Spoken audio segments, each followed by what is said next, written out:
ಬೆಂಗಳೂರು ಗ್ರಾಮಾಂತರ ಜಿಲ್ಲೆ ನೆಲಮಂಗಲ ತಾಲೂಕಿನ ದಾಬಸ್ಪೇಟೆಯಲ್ಲಿ ಪ್ರತಿನಿತ್ಯ ಸಾವಿರಾರು ಜನ ಪ್ರಯಾಣಿಸುವಂತ ಬಸ್ ನಿಲ್ದಾಣದಲ್ಲಿ ಶೌಚಾಲಯ ಇಲ್ಲ. ಸರ್ಕಾರಿ ಬಸ್ ನಿಲ್ದಾಣದ ಅವ್ಯವಸ್ಥೆಯ ಬಗ್ಗೆ ನಿಮ್ಮ ಟೈಮ್ 9 ನ್ಯೂಸ್ ವರದಿಯನ್ನ ಬಿತ್ತರಿಸಿತ್ತು.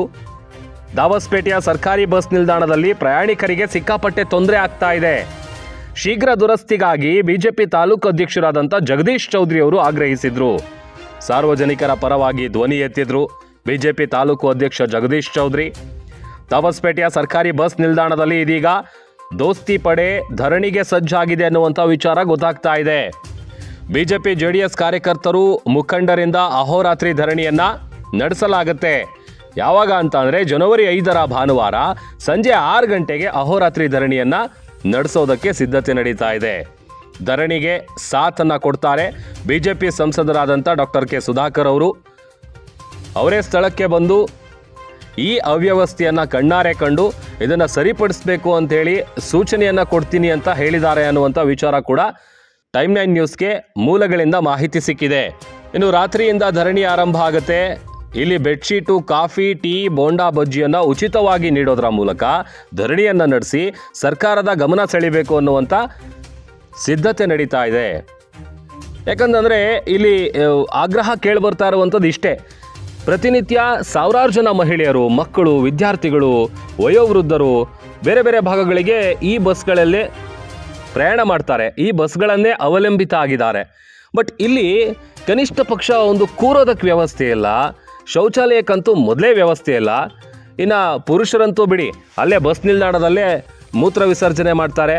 ಅದ್ರ ಜೊತೆಗೆ ಆ ಬಸ್ ನಿಲ್ದಾಣದ ಒಳಗಡೆನೇ ಖಾಸಗಿ ವಾಹನಗಳು ಪೇ ಆ್ಯಂಡ್ ಪಾರ್ಕ್ ರೀತಿಯಲ್ಲಿ ನಿಂತಿರುತ್ತೆ. ಅಲ್ಲಿ ಬೋರ್ಡ್ ಕೂಡ ಹಾಕಲಾಗಿದೆ, private vehicles are not allowed ಅಂತೇಳಿ. ಆದರೂ ಕೂಡ ಅಲ್ಲೇ ಗಾಡಿಗಳನ್ನು ನಿಲ್ಲಿಸ್ತಾರೆ, ಅಲ್ಲೇ ಮೂತ್ರ ವಿಸರ್ಜನೆಯನ್ನು ಮಾಡ್ತಾರೆ. ಪುರುಷರು ಬಿಡಿ, ಹೇಗೋ ಅಲ್ಲೇ ಮೂತ್ರ ವಿಸರ್ಜನೆ ಮಾಡಿ ಇಡೀ ಸರ್ಕಾರಿ ಬಸ್ ನಿಲ್ದಾಣವನ್ನು ಗಬ್ಬೆಬ್ಸಿದ್ದಾರೆ. ಬಟ್ ಅಲ್ಲಿ ಬರುವಂಥ ವಯೋವೃದ್ಧರ ಕಥೆ ಏನು, ಮಹಿಳೆಯರ ಕಥೆ ಏನು? ಪಾಪ ಹೆಣ್ಮಕ್ಳು ಶೌಚಾಲಯಕ್ಕೆ ಎಲ್ಲಿ ಹೋಗಬೇಕು? ಕನಿಷ್ಠ ಪಕ್ಷ ಒಂದು ಶೌಚಾಲಯ ನಿರ್ಮಾಣ ಮಾಡಬೇಕು, ಅದನ್ನು ಅಭಿವೃದ್ಧಿ ಪಡಿಸ್ಬೇಕು, ಅಥವಾ ಅಲ್ಲಿ ಅದನ್ನು ಸರಿಪಡಿಸ್ಬೇಕು ಅನ್ನುವಂಥದ್ದು ಕೂಡ ಇಲ್ಲಿ ಆಗ್ತಾ ಇಲ್ಲ. ಇದೇ ವಿಚಾರ ಇದೀಗ ದೊಡ್ಡ ಮಟ್ಟದಲ್ಲಿ ಸದ್ದು ಮಾಡ್ತಾ ಇದೆ. ಭಾನುವಾರ ಜನವರಿ 5ರ ಸಂಜೆ 6 ಗಂಟೆಗೆ ಅಹೋರಾತ್ರಿ ಧರಣಿಯನ್ನ ದೋಸ್ತಿ ಪಡೆ ನಡೆಸೋದಕ್ಕೆ ಸಜ್ಜಾಗಿದೆ.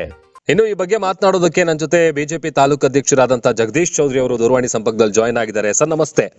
ಸರ್, ಈಗ ಜನವರಿ 5ರಂದು ಅಂದ್ರೆ ಭಾನುವಾರ ಏನು ಸಾರ್ವಜನಿಕರಿಗೆ ಆಗ್ತಾ ಇರುವಂತ ಸಮಸ್ಯೆ ಬಗ್ಗೆ ಅಹೋರಾತ್ರಿ ಧರಣಿಯನ್ನು ನಡೆಸಬೇಕು ಅಂತೇಳಿ ದೋಸ್ತಿ ಪಡೆ ಸಜ್ಜಾಗಿರುವಂತದ್ದು, ಯಾವ ರೀತಿಯಾಗಿ ಸರ್ಕಾರದ ಗಮನ ಸೆಳಿಬೇಕು ಅಂತ ನಿರ್ಧರಿಸಿದ್ದೀರಾ ಸರ್? ಬಹುಶಃ ರಾಜ್ಯದ ಪ್ರತಿಭಟನೆ ಅನ್ಕಂತೀನಿ. ಯಾರು ಕೂಡ ಈ ತರ ಹೋಗಿ ರಾತ್ರಿ ಗೌರ್ಮೆಂಟ್ ಬಸ್ ಸ್ಟಾಂಡ್ ಅಲ್ಲಿ ಮಲ್ತಾ ಇರ್ತಕ್ಕಂಥದ್ದು ಬಹುಶಃ ನೆಲಮಂಗಲ ತಾಲೂಕಿಂದಾನೇ ಸ್ಟಾರ್ಟ್ ಆಗಿರ್ಬೋದೇನೋ. ಬಹುಶಃ ಆಗ್ತಾ ಇಲ್ಲ. ನಾವು ಈ ತರ ಮಾಡಿ ರಾಜ್ಯ ಸರ್ಕಾರನ ಗಮನ ಸೆಳೆದ್ರೆ ನಮ್ ನೋಡ್ರಿ ಯಾರ ಉದ್ದೇಶನೂ ಯಾರ ವಿರುದ್ಧನೂ ಇದೇನ್ ಧರಣಿ ಅಲ್ಲ. ನಮ್ಗಲ್ಲಿ ಆಗಿರ್ತಕ್ಕಂತ ಅವ್ಯವಸ್ಥೆನ ಸರಿಪಡಿಸ್ಬೇಕು ಅಂತಕ್ಕಂಥದ್ದೇ ನಮ್ಮ ಹೋರಾಟ. ಇನ್ನೂ 3 ದಿನಗಳ ಕಾಲಾವಕಾಶ ಐತೆ. ಅಷ್ಟ್ರೊಳಗೂ ಕೂಡ ಅವ್ರೇನಾದ್ರು ಕೂಡ ಎಚ್ಚೆತ್ತು ಕಾಂಟ್ರಾಕ್ಟ್ ಬಂದು ಸದ್ಯದ ಪರಿಸ್ಥಿತಿನೂ ಕೂಡ ಹೋಗ್ಲಾಡಿಸ್ತೀವಿ ಅಂತಂದ್ರೆ ನಾವು ಆ ಧರಣಿ ವಾಪಸ್ ಬಿಡಕ್ ನಾವು ಕೂಡ ರೆಡಿ ಇದ್ದೀವಿ. ಇಲ್ಲ ನಾವು ಅದನ್ನ ಮಂಡಾಟ ಬೀಳ್ತೀವಿ ಅಂತಂದ್ರೆ ನಾವು ಅದನ್ನ ನಿಲ್ಸಲ್ಲ. ಸೋಮವಾರ ಸುಧಾಕರ್ ಕೂಡ ಸ್ಥಳಕ್ಕೆ ಬರ್ತಾವ್ರೆ, ಅವರು ಕೂಡ ಪರಿಶೀಲನೆ ಮಾಡ್ಲಿ. ಅವರ ಅನುದಾನದಲ್ಲಾದ್ರೂ ಸರಿ, ಅದು ಶಾಸಕರ ಅನುದಾನದಲ್ಲಾದ್ರೂ ಸರಿ, ಯಾರಾದ್ರೂ ಮಾಡಿಸ್ಲಿ. ಒಟ್ಟಾರೆ ನಮಗೆ ಸರ್ಕಾರಿ ಏನು ಗೌರ್ಮೆಂಟ್ ಬಸ್ ನಿಲ್ದಾಣ ಏನೈತೆ ಸರಿಪಡಿಸ್ಬೇಕು.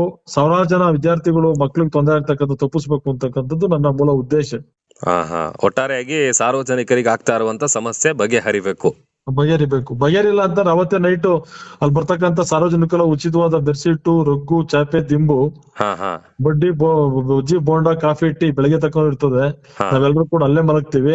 ಅವತ್ ಬೆಳಗ್ಗೆನ ಕೂಡ ಸುಧಾಕರ್ ಬಂದು ಸಮಾಧಾನ ಮಾಡಿ ಕೆಲಸ ಮಾಡ್ಕೊಡ್ತೀನಿ ಅಂತ ಹೇಳಿಲ್ಲ ಅಂದ್ರೆ ಪ್ರತಿ ನೈಟ್ ರಾತ್ರಿ ಬಂದು ನನ್ ನಿದ್ದೆ ಬಂದು ಗೌರ್ಮೆಂಟ್ ಬಸ್ ನಿಲ್ದಾಣ. Okay thank you Jagadish Chaudhary ಅವರೇ, ಟೈಮ್ 9 ನ್ಯೂಸ್ ಜೊತೆ ಮಾತನಾಡಿದಕ್ಕೆ. ಇದು ಬಿಜೆಪಿ ತಾಲೂಕು ಅಧ್ಯಕ್ಷರಾದಂಥ ಜಗದೀಶ್ ಚೌಧರಿ ಅವರು ಹೇಳ್ತಾ ಇರುವಂಥ ವಿಚಾರ. ಅಂತಂದರೆ ಈ ಕನಿಷ್ಠ ಪಕ್ಷ ಶೌಚಾಲಯದ ವ್ಯವಸ್ಥೆ ಅಥವಾ ಕೂರೋದಕ್ಕೆ ವ್ಯವಸ್ಥೆ ಏನಿದೆ ಇದನ್ನಾದರೂ ಮಾಡಿಕೊಡ್ಬೇಕು. ಒಂದು ವೇಳೆ ಇನ್ನು 3 ದಿವಸ ಟೈಮ್ ಇದೆ, ಸಂಬಂಧಪಟ್ಟಂಥ ಅಧಿಕಾರಿಗಳು ಅಥವಾ ಕಾಂಟ್ರಾಕ್ಟರ್ ಏನಿರ್ತಾರೆ ಅವರು ಬಂದು ಇದನ್ನು ಸರಿಪಡಿಸ್ತೀವಿ ಅಂತೇಳಿ ಈಗಲಾದರೂ ಕ್ರಮ ಕೈಗೊಂಡ್ರೆ ಬೇಕಾದರೆ ನಾವು ಧರಣಿಯನ್ನು ಕೈ ಬಿಡ್ತೀವಿ ಅನ್ನುವಂಥ ವಿಚಾರವನ್ನು ಟೈಮ್ 9 ನ್ಯೂಸ್ ಜೊತೆ ಮಾತನಾಡುವಂಥ ಸಂದರ್ಭದಲ್ಲಿ ಜಗದೀಶ್ ಚೌಧರಿ ಅವರು ಹೇಳಿದ್ದಾರೆ. ಬಟ್ ನೋಡೋಣ, ಕಾದು ನೋಡಬೇಕು ಇದಕ್ಕೆ ಸಂಬಂಧಪಟ್ಟಂತೆ ಏನು ಕ್ರಮ ಆಗತ್ತೆ ಅಥವಾ ಇಲ್ವಾ ಅನ್ನುವಂಥದ್ದು ಬಹುಶಃ ಆನಂತರದಲ್ಲಿ ನಮಗೆ ಗೊತ್ತಾಗುತ್ತೆ.